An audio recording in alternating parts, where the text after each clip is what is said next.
আপনার আমার ভাতের থালায় যারা টান দেয় সেই অনুপ্রবেশকারীদের ধরে রাখতে যে রাজ্য সরকারি কর্মচারীরা এসআইআর এর কাজে গাফিলতি করছেন বলে অভিযোগ এবং যাদের কাজের গাফিলতির কারণে সাসপেন্ড করছে নির্বাচন কমিশন, তাদেরকে পদোন্নতি দিতে চান রাজ্যের মুখ্যমন্ত্রী মমতা বন্দ্যোপাধ্যায়।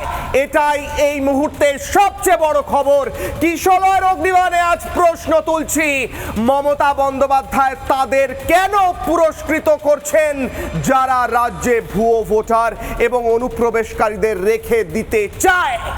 সেই রাজ্য সরকারি আধিকারিক যারা কমিশনের জন্য কাজ করার সময় ভুয়ো ভোটারদের রেখে দেওয়ার জন্য প্রাণপণ চেষ্টা চালিয়ে এখন সাসপেন্ড হচ্ছে, তাদের কেন মমতা বন্দ্যোপাধ্যায় পদোন্নতি দিতে চান?